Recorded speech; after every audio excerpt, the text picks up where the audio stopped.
is a major recurrent theme in terms of the abuses that we're seeing. Riot police, in my estimation, should never be set upon protesters, especially at a time of Black Lives Matter, when people are taking extreme risks, even in light of the pandemic, to come out and state that the country has to do something about the devaluation of Black lives and the deaths and the police violence and the larger issues of societal inequity, institutional racism. But one major theme that keeps coming to mind is the use of force. That certainly appears something that needs to be dealt with immediately. And were you arrested at any point in time during these protests? Not these protests, no. And have you been protesting since then? Yes, I have protested on a number of instances, even after the curfew. Yes. And have you seen the difference between the police response during the curfew versus after the curfew? Absolutely. It should be noted that the first instance I was talking about on May 30th was a day or two before the curfew. So right. We were seeing violence then. But I think we also were seeing a lot more of agitation within the protesters and instances of rioting and looting earlier on as well. But yes, since after the curfew was ended, I have not seen that level of police brutality.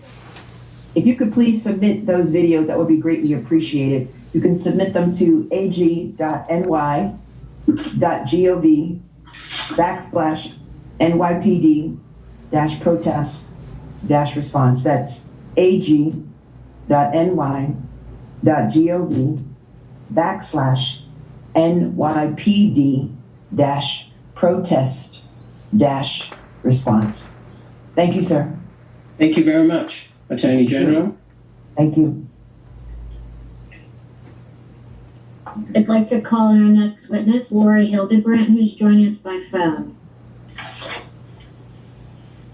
Thank you, Attorney General. I appreciate this time. Thank you. Hi, Lori. Do you swear or affirm to tell the truth, the whole truth, and nothing but the truth during your testimony? Yes, I do. Thanks, Lori. Please proceed. Hey, my name is Lorraine Hildebrandt. I live at 12 Greenway Boulevard, Churchville, New York.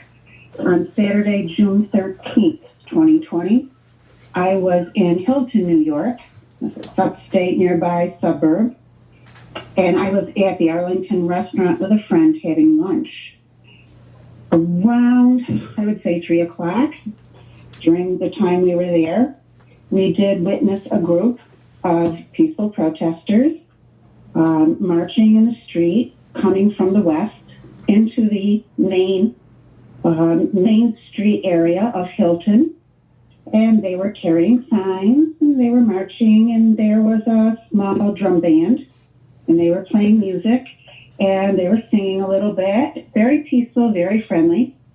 We decided to sit alongside the restaurant at the street level and watch them. We were not participants, we were witnesses, my girlfriend and I, and they formed a circle on Main Street under the main intersection light there, and the different speakers would come out to the middle of the circle with a bullhorn, and they would give witness to or experiences. They would talk about experiences they've had in the past, and it was Black Lives Matter, and issues they had at schools, issues they had in the business world.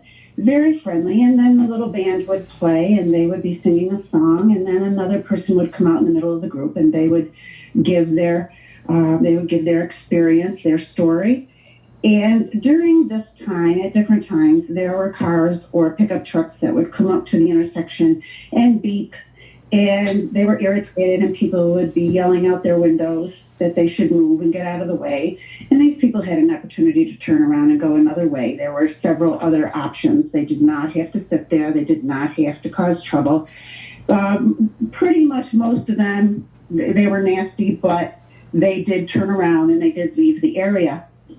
At one point, while we were watching somebody speak, we watched a dark red car just come up to that intersection, actually speeded up, went through that crowd without slowing down, without beeping, without any warning, just started driving through the crowd to make a right-hand turn onto Route 259 in Hilton.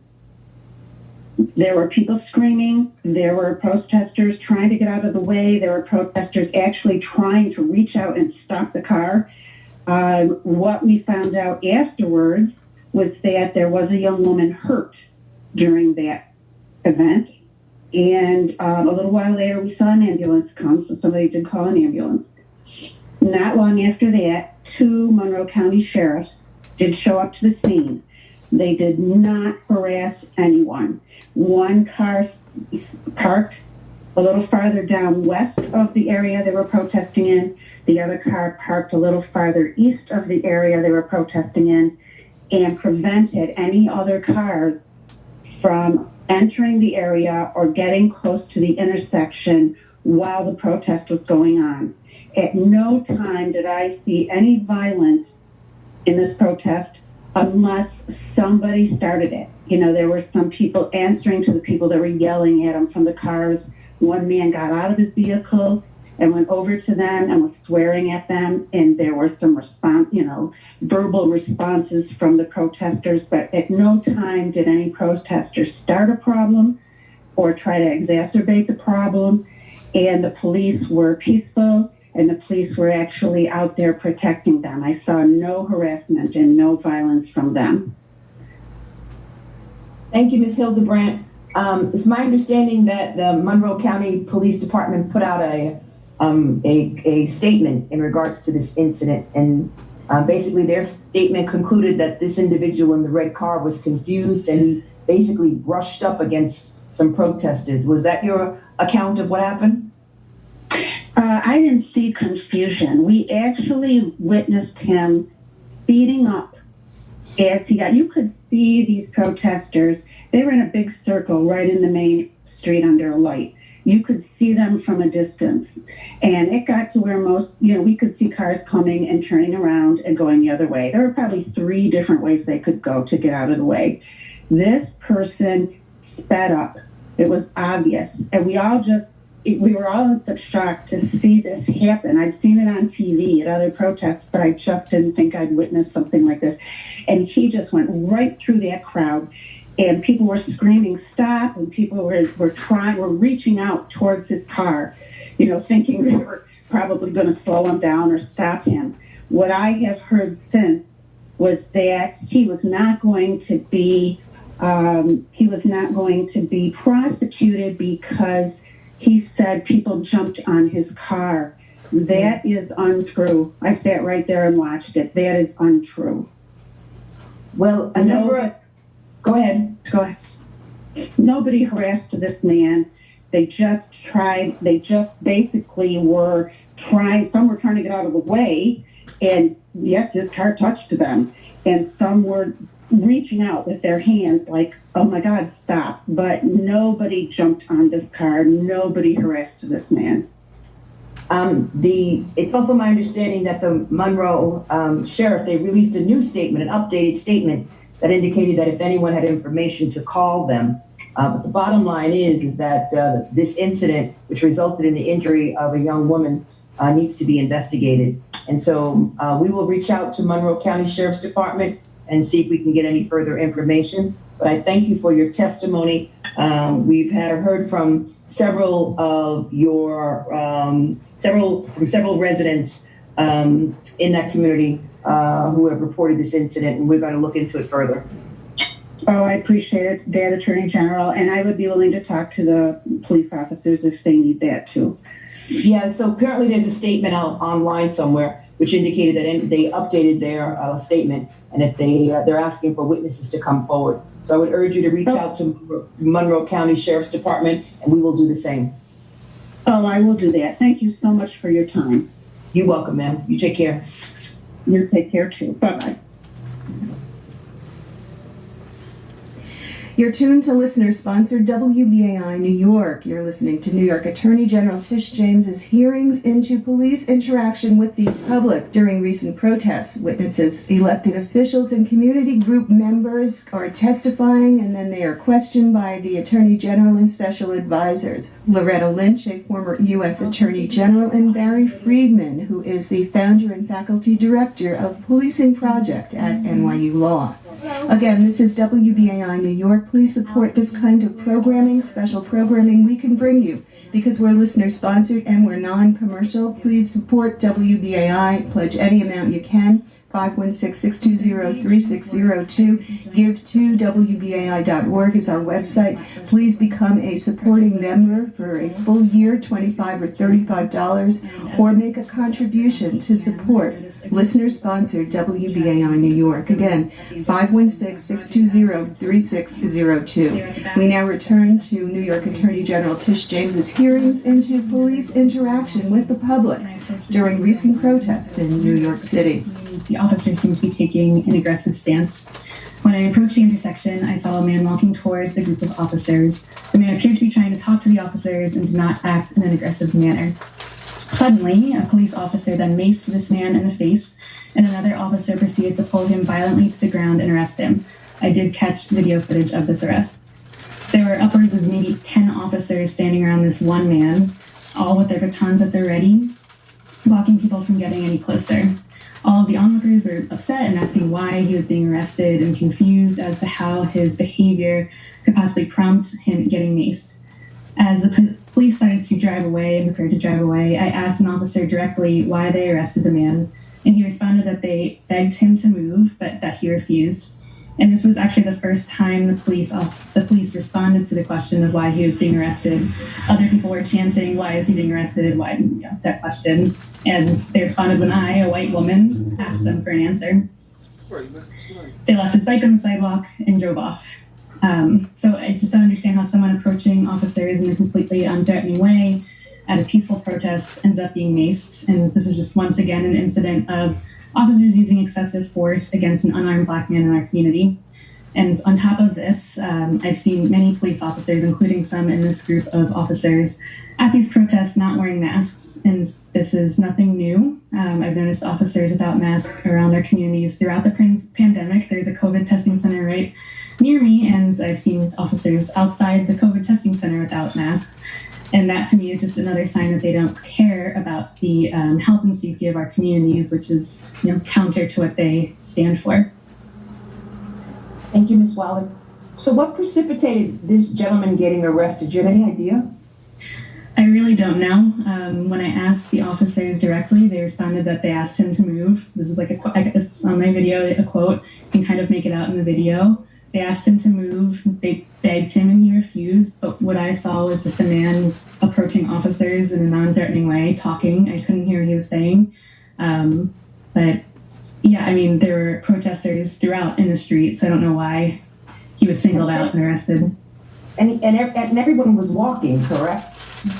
Everyone was walking, yes. And this was a bit away from the crowd. As I mentioned, I was leaving the protest and I saw this happen. So it was a bit away from the procession was moving forward and this is towards the back of the crowd. But yes, everyone was walking and it was entirely peaceful. Do you know what he was arrested for?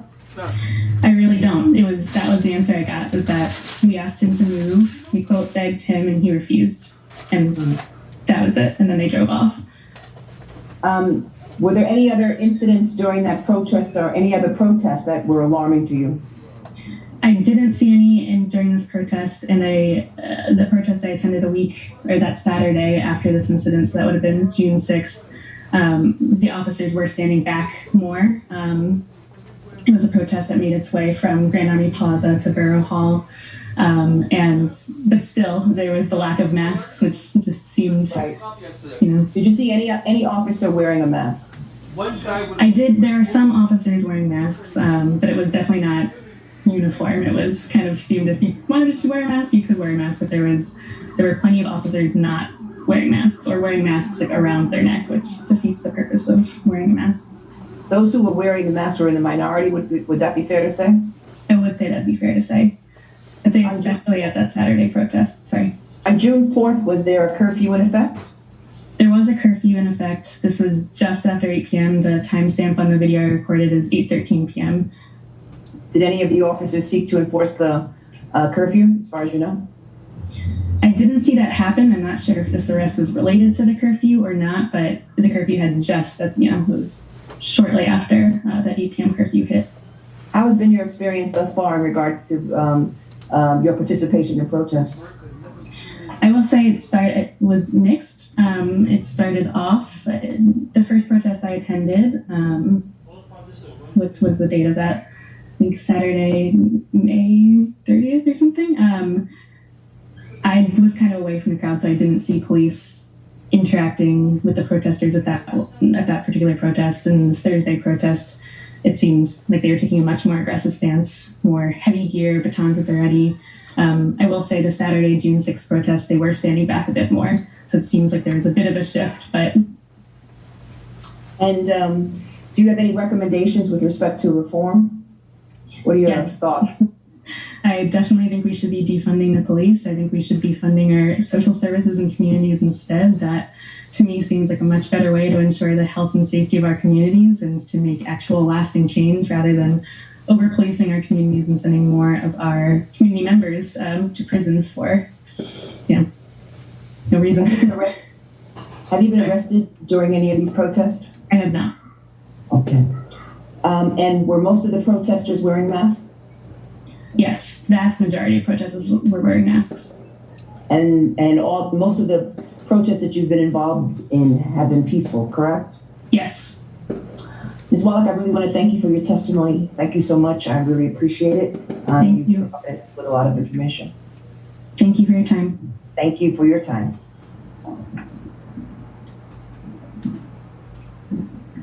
Let's call on our next witness, Brianna Moore.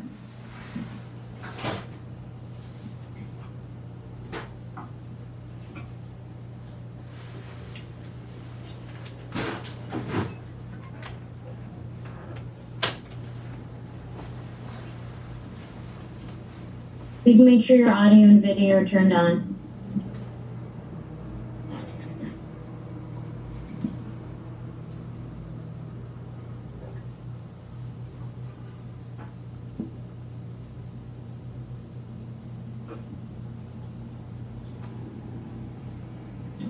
We're having some technical difficulties.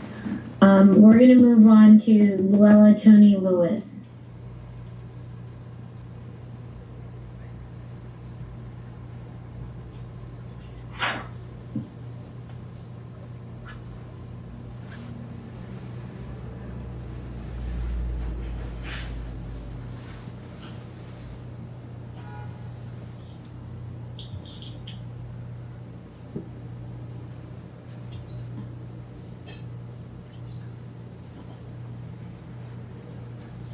Well, please make sure your audio and video are turned on.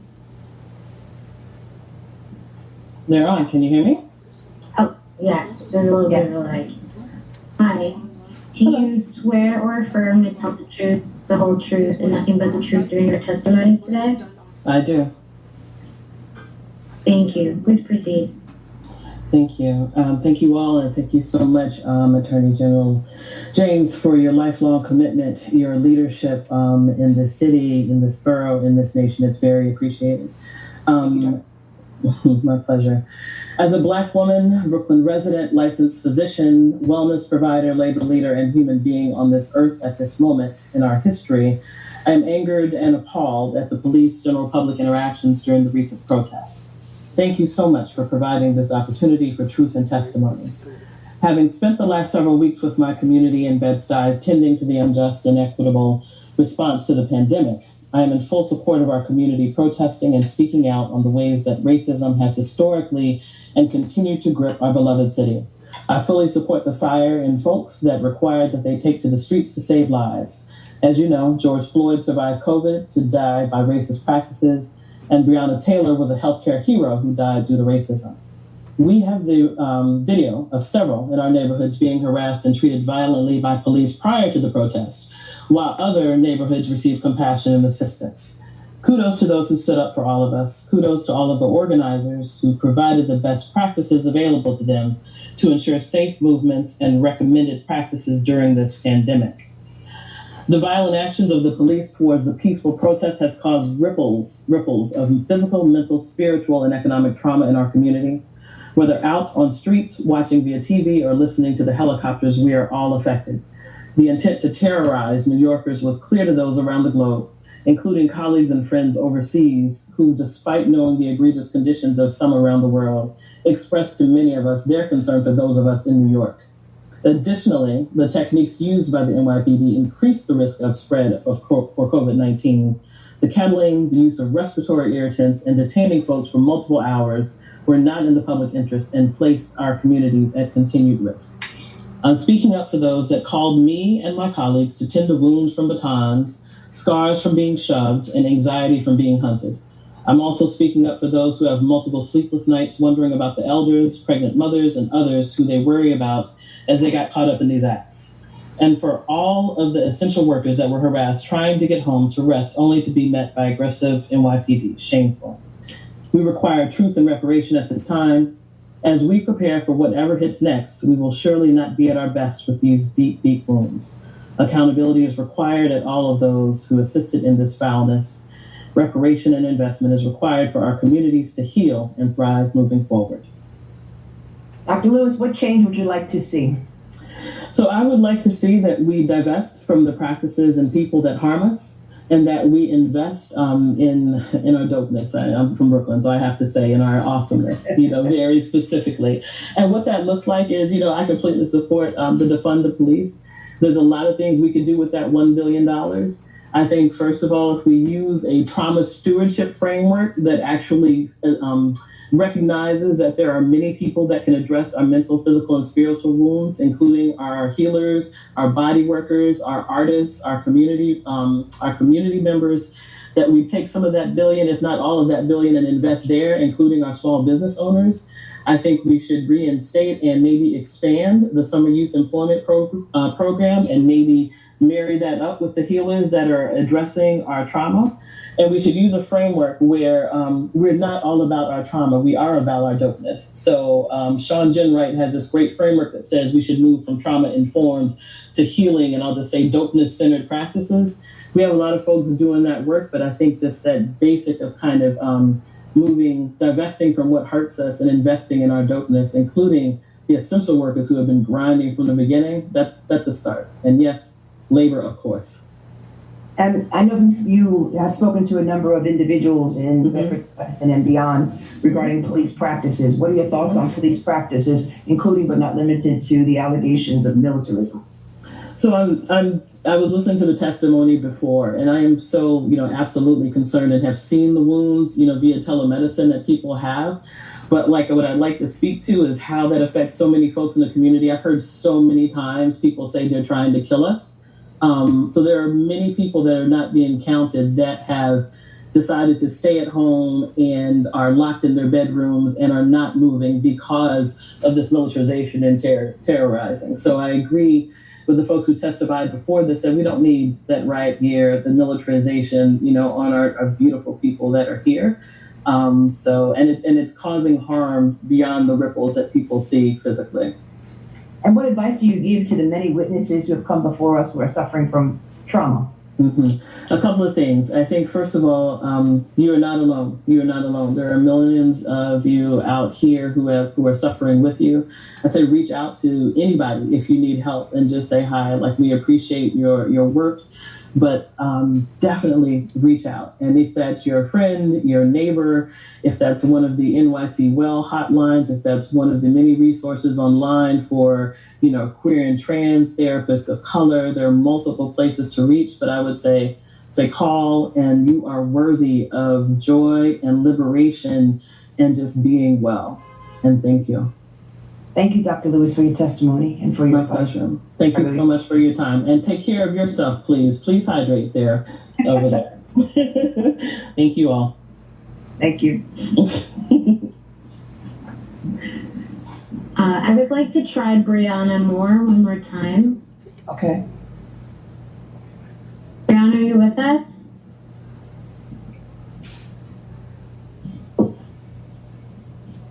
Please don't forget to check that your audio and video are on.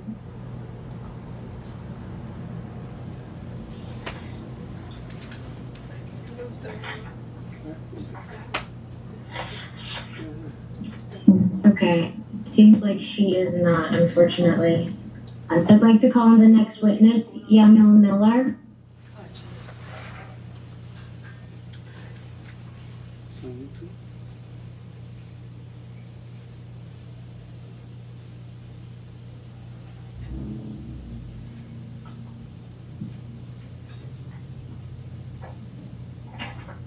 Yamil, please check that your audio and video are on. Okay, can you hear me? Yes.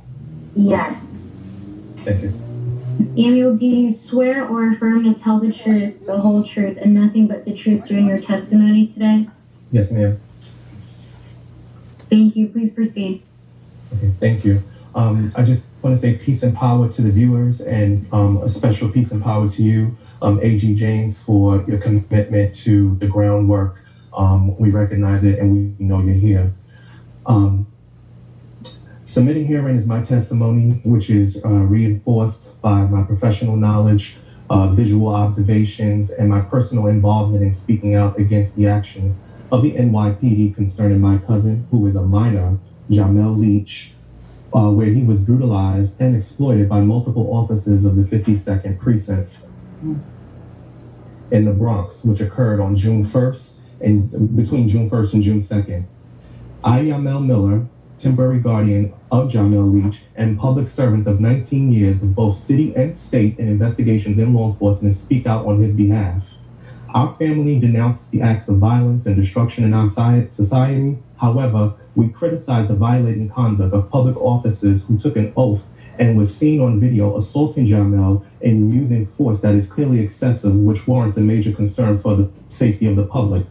We understand that the split-second decision of an officer can cause a life to be lost, at the same time compromise the commitment and trust of credibility to the public. The handling of Jamel Leach while in custody of the NYPD was subject to that same courtesy and professionalism and respect which each member of society is afforded. What occurred while Leach was in custody of the NYPD was not only a violation of his constitutional rights in the matters concerning cruel and unusual punishment under the Constitution, but damaging to the law in place for minors being arrested and not being, and parental notification guidance not being honored, especially when we have raised the age laws, which were ignored by the NYPD.